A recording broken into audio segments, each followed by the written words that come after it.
Asalaamu calaykum waraxmatullah. Markale ku soo dhawaada YouTube channel-kayga. Muuqaalkan waxaan ku soo gudbin doonaa 5 su'aalood iyo jawaabahooda oo aqoon guud ah. Daawasho wacan fiidiyowga.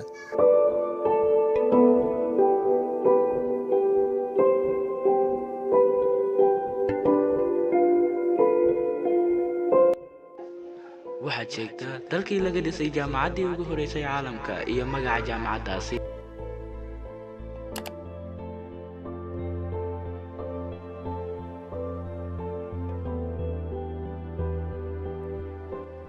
waxaa laga dhisay dalka Morocco. Jaamacadduna waxaa lagu magacaabi jiray Jaamacadda Qazwiin. waxaad sheegtaa magaca magaalada ay ku taalo wadada ugu dheer caalamka.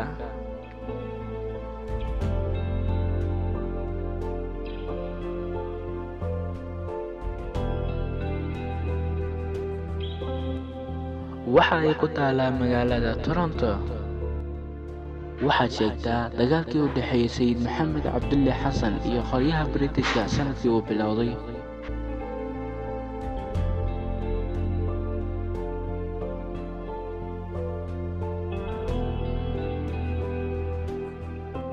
waxa uu bilowday dagaalkii u dhexeeyay Sayid Maxamed Cabdulle Xasan iyo qolyaha Britishka 1900. waxaad sheegtaa dalkii laga dhisay madbacaddii ugu horeysay caalamka.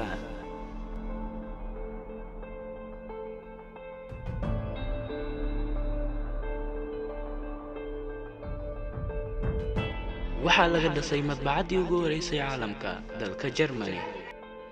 waxaad sheegtaa dalkii uu u dhashay qofkii ugu horeeyay ee soo saara aaladda wax lagu xisaabiyo ee calculator.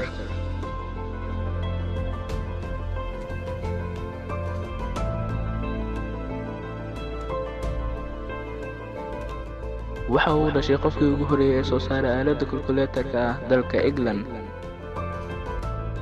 aad baad ugu mahadsantahay daawashada muuqaalkan. haddii aad channel ku cusub tahay fadlan subscribe. haddii uu muuqaalku cajibiyay like saar. wix fikradaada waxaad noogu soo gudbin kartaa qaybta commentiga.